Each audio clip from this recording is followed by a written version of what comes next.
भारत के अंदर एंट्री कर जाओ, कैसे भी करके चले जाओ, नदी के रास्ते चले जाओ, पहाड़ के रास्ते चले जाओ, या खाई बना के चले जाओ, या सुरंग के रास्ते चले जाओ, उसके बाद ये कानून आपको पूरा प्रोटेक्शन दे देगा, फिर आप आराम से यहाँ रह सकते हैं। और इसी का फायदा उठाया, नतीजा ये हुआ कि 5 करोड़ से ज्यादा घुसपैठिए आ गए। और जब घुसपैठिए आ गए तो जब उनको निकालने की कोशिश की जा रही है तो अलग अलग याचिकाएं फाइल हो रही है। कुछ घुसपैठिए खुद ही फाइल कर रहे हैं और कुछ घुसपैठियों के समर्थक एनजीओ फाइल कर रहे हैं।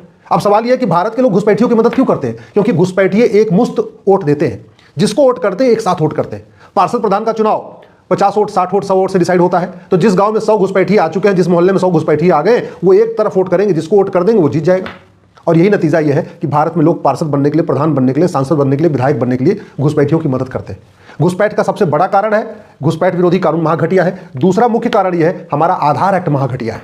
आधार एक्ट यह कहता है कि कोई भी व्यक्ति जो 6 महीने भारत में रह जाए उसको आधार बन जाएगा। इसी का फायदा उठा के घुसपैठिए कॉमन सर्विस सेंटर पे 2000 रुपए देते हैं और वहां से आधार बनवा लेते हैं। आधार एक्ट में यह भी लिखा हुआ है कि 6 महीने भारत में रह रहे हैं, इसका जो प्रमाण है, इसका सर्टिफिकेट पार्षद दे देगा, प्रधान दे देगा। अब जिस पार्षद और प्रधान को अगला चुनाव फिर से जीतना है घुसपैठियों के वोट से, वो घुसपैठियों के लिए एक लेटर हेड पे लिख के दे देता है, हाँ जी ये 6 महीने से रह रहे हैं। अब घुसपैठिए आधार बनवा लेते हैं। फिर हमारा चूंकि भ्रष्टाचार विरोधी कानून महाघटिया है, महा सड़ा हुआ है, उसका फायदा ये घुसपैठिए उठाते हैं और आराम से फिर कॉमन सर्विस सेंटर पर जाके आधार बनवा लेंगे। उसके बाद जो है नगर निगम में जाके 2000 रुपए दलाल को पकड़ाएंगे, बर्थ सर्टिफिकेट बन जाएगा। तहसील में 2000 रुपए दलाल को पकड़ा देते हैं, राशन कार्ड बन जाता है। उसके बाद आरटीओ ऑफिस में दलाल को 3 से 4000 रुपए दे देते हैं, उनका ड्राइविंग लाइसेंस बन जाता है। और जब 4 डॉक्यूमेंट बन जाता है फिर वो पार्षद प्रधान इनका वोटर आईडी में नाम जुड़वा देते हैं।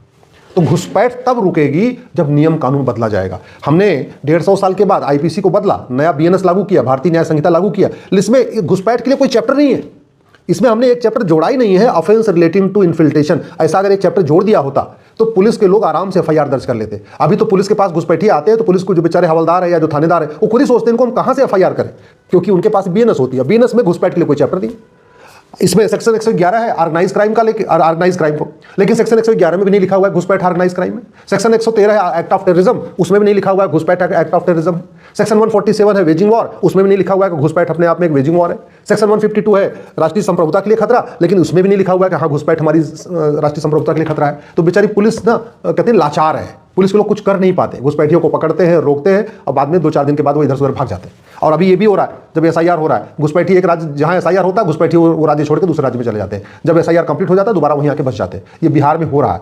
जब बिहार में एसआईआर शुरू हुआ सारे घुसपैठी बिहार छोड़ के झारखंड चले गए, बंगाल चले गए, कहीं और चले गए। अब चूंकि वहां इलेक्शन हो चुका है, सरकार बन चुकी है, अब वहां एसआईआर होगा नहीं, वो घुसपैठी वापस फिर वहीं आ रहे हैं। जो झुग्गी छोड़ के गए तो उसी झुग्गी में आके बसते जा रहे हैं।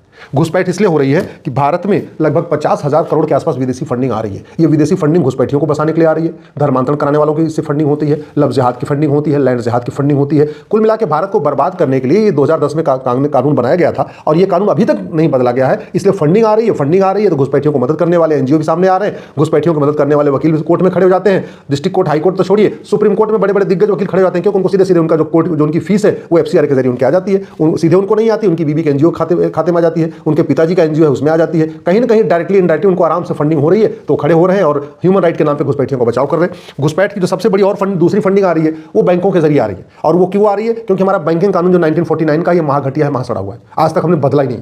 नतीजा ये है जो विदेशी बैंकें हैं जिनके हेडक्वार्टर तो दुबई में है, कुवैत में है, ऑस्ट्रेलिया में है, कनाडा में है, लेकिन जिनकी ब्रांचेज भारत में है, बेंगलोर में है, दिल्ली में है, मुंबई में है, बाकी शहरों में, उन बैंकों के जरिए पैसा आ रहा है। ना आरबीआई इसको पकड़ पा रहा है, न तो क्या बोलते हैं वित्त मंत्रालय इसको पकड़ पा रहा है, क्योंकि वो आईएमटी इंटरनेशनल मनी ट्रांसफर की बजाय वो आरटीजीएस एनईएफटी कोड यूज कर रहे हैं।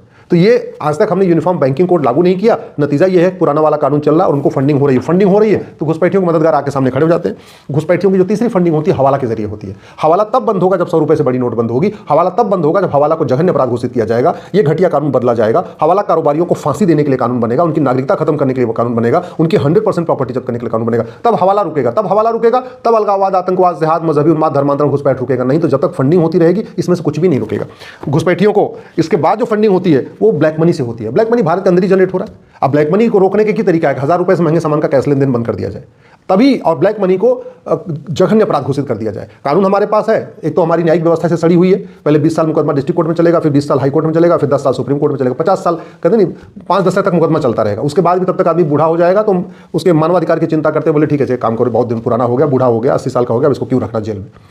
जब तक ये कानून नहीं बदलेगा तब तक ब्लैक मनी नहीं रुकेगी। जब तक ब्लैक मनी नहीं बंद होगी तब तक ना घुसपैठ बंद होगी, ना धर्मांतरण बंद होगा, ना लव जिहाद बंद होगा, ना लैंड जिहाद बंद होगा।